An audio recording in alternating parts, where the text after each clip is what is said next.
আমাদের এক শ্রেণী দিনী ভাইয়েরাও জাতীয়তাবাদের সাথে এমনভাবে জড়িয়ে গিয়েছে যে এটা মনে হয় ইসলামের গুরুত্বপূর্ণ একটা অংশ হয়ে গেছে। অনেক সময় দেখা যায় আমাদের আলেম ওলামাদের ভিতরেও বিভিন্ন মিছিল মিটিং বিভিন্ন জায়গায় চলতে ফিরতে দেখা যায় বুকের সাথে মাথার সাথে তারা জাতীয়তাবাদের পতাকা বেঁধে ঘোরে। তবে দুঃখজনক হলেও সত্য, এই শ্রেণীয় ভাইদেরকে কখনো দেখা যায় এরা কালেমার পতাকা মাথার সাথে বুকের সাথে লেগে ঘুরতে। অথচ আল্লাহ তাআলা জানান যে এই জমিনে প্রত্যেকটা মুমিনই আল্লাহর খলিফা। এই জন্য আমাদের কি করণীয়? যে আল্লাহর জমিনে আল্লাহর দিন বাস্তবায়ন করা। তো আমরা আল্লাহর দিন বাস্তবায়ন কালেমাকে ধারণ করা বাদ দিয়ে জাতীয়তাবাদের পতাকা ধারণ করতেছি। ইন্নাল হামদুলিল্লাহ ইন্নাল হামদুলিল্লাহি ওয়াসসালাতু ওয়াসসালামু আলা নাবিয়্যা বা'দা আম্মা বা'দ। وقال تعالى وإذ أخذ الله ميثاق الذين أوتوا الكتاب لتبيننه للناس ولا تكتمونه। আল্লাহ রাব্বুল আলামিন যাদেরকে কোরআনের আইলেন দান করেছে, আসমানি আইলেন দান করেছে, তাদেরকে এই আয়াতের ভিতরে জানান দিচ্ছেন, وإذ أخذ الله ميثاق الذين أوتوا الكتاب لتبيننه للناس ولا تكتمونه। যারা আসমানি ইলমের অধিকারী হয়েছে তারা যেন এই ইলমকে খুলে খুলে বর্ণনা করে, স্পষ্ট রূপে বর্ণনা করে। বর্তমান একটা বিষয় দেখা যাচ্ছে আমাদের ইসলামপন্থীদের ভিতরে গণতন্ত্র ও জাতীয়তাবাদ এই দুটা বিষয় নিয়ে প্রচুর হারে চর্চা চলছে। কেউ পক্ষে, কেউ বিপক্ষে, আবার কেউ এটার বিপক্ষে, এটা গুনাহ, এটাকে মনে করতেছে, কিন্তু সেটা জড়িয়ে আছে। আসলে এটা একটা হাস্যকর বিষয় যে যারা গুনাহ মনে করে, যে সমস্ত দিনী ভাইয়েরা গুনাহ মনে করে, আবার সেটা করতেছে। এটা কেমন যেন একটা হাস্যকর বিষয় হয়ে গেল যে আমরা জনগণকে জানান দিচ্ছি যে এটা গুনাহ, আবার আমরা নিজেরাই করতেছি। আবার যারা পক্ষে বলতেছে তারা বিভিন্নভাবে যুক্তি পেশ করতেছে। আবার যারা এটার বিপক্ষে গণতন্ত্র জাতীয়তাবাদ এটা হারাম বলতেছে তারা তার ব্যাপারে দলিল পেশ করছে। হ্যাঁ ভাই, আমি এটারই পক্ষে যে গণতন্ত্র এবং জাতীয়তাবাদ এটা নিঃসন্দেহে একটা কুফরি মতবাদ। এটার সাথে যারা জড়িত আছে, যারা জড়িয়ে থাকবে নিঃসন্দেহে এটা কুফরির সাথে জড়িয়ে থাকবে। তো যারা গণতন্ত্র করে তাদেরই তো আমি বলবো গণতন্ত্র কেন নিঃসন্দেহে কুফরি মতবাদ। কারণ আল্লাহ রাব্বুল আলামিন পবিত্র কালামে মাজিদের ভিতরে জানান, ইনিল হুকমু ইল্লা লিল্লাহ, বিধান দেওয়ার ক্ষমতা কেবলমাত্র আল্লাহ সুবহানাহু ওয়া তাআলা।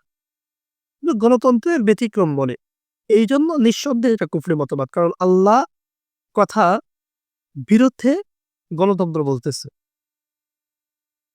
ফিকহে কিতাবগুলো যখন পড়া হতো, একটা বিষয় আমি পড়েছিলাম যে কোরআনের কথার সাথে যদি কোনো হাদিসের কথা স্পষ্টভাবে সাংঘর্ষিক হয়ে যায় তখন সে হাদিসটা পর্যন্ত বাতিল হয়ে যাবে। কোরআনের কথাটা বহাল থাকবে, কারণ কোরআনের কথা আল্লাহ সুবহানাহু ওয়া তাআলা। যেখানে কোরআনের সাথে হাদিস সাংঘর্ষিক হয়ে গেলে হাদিসটা বাতিল পড়ে যাবে, কোরআন বহাল থাকবে। সেখানে কিভাবে কোরআনকে বাতিল করে মানুষের তৈরি করা কথা গণতন্ত্র, মানুষের তৈরি করা বিধান গণতন্ত্র বৈধ হতে পারে? আপনারা এতটুকুতে বুঝে গেছেন গণতন্ত্র কোন পর্যায়ের কুফরি। এখন আসছে আমরা একটা জাতীয়তাবাদ নিয়ে কথা বলি। জাতীয়তাবাদ এটা নিঃসন্দেহে এটাও একটা কুফরি মতবাদ। কেন? কারণ জাতীয়তাবাদের ভিতরে একটা কথা আছে, হাদিসের নামে মিথ্যা একটা হাদিস চালায়া দেয়। হুব্বুল ওয়াতানি শু'বাতুম মিনাল ঈমান। দেশপ্রেম নাকি ঈমানের একটা গুরুত্বপূর্ণ অংশ। নাউযুবিল্লাহি মিন যালিক। আচ্ছা, কোন জাতীয়তাবাদ আর কোন দেশ প্রেমের কথা আমরা মানুষকে চর্চা করতে বলি? বিশেষ করে ইসলামপন্থী ভাইয়েরা। যেই জাতীয়তাবাদ একটা সময় আমরা ভারতীয় ছিলাম, এই জাতীয়তাবাদ পাকিস্তানি হয়ে গেলাম।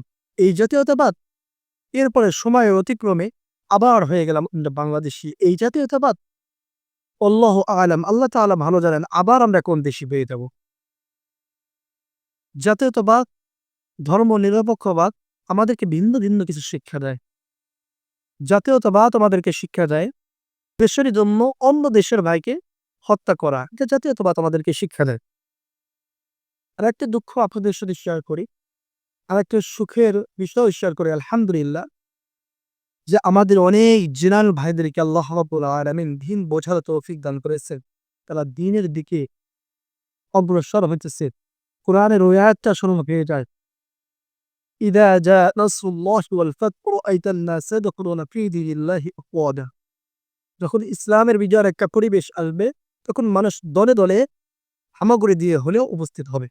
আলহামদুলিল্লাহ যে আমাদের অনেক জেনারেল ভাই এই দিনগুলো বুঝতেছে, প্রকৃত দিন বুঝতেছে, এই জন্য দিনের দিকে অগ্রসর হচ্ছে। তারা কালেমার পতাকা ধারণ করতেছে, কালেমার জন্য নিজেকে তৈরি করতেছে, কালেমা আল্লাহর জমিনে খেলাফা বাস্তবায়নের জন্য তারা চেষ্টা করে যাচ্ছে।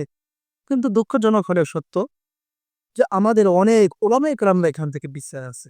অনেক ইমাম বোনরা আজও এখনো সুযোগ আসার পরেও মসজিদের মেম্বারে উচ্চ আওয়াজে হক কথাগুলো উচ্চারণ করে না। মাদ্রাসার শিক্ষকগুলো উচ্চ আওয়াজে হক কথাগুলো উচ্চারণ করে না। এটা অনেক কষ্টের বিষয়। এই জন্য সমস্ত ইমাম ও শিক্ষকদেরকে আমি অনুরোধ করব, আপনারা আপনাদের জায়গায় থেকে হক কথাগুলি স্পষ্ট করেন এবং আল্লাহর জমিনে আল্লাহর দ্বীন বাস্তবায়ন, খেলাফা বাস্তবায়ন করার জন্য আপনারা উচ্চ আওয়াজে বলে যান, কথা বলে যান, নিরলসভাবে কাজ করে যান। সকলের প্রতি আমার এই আহ্বান। আসসালামু আলাইকুম ওয়া রাহমাতুল্লাহ।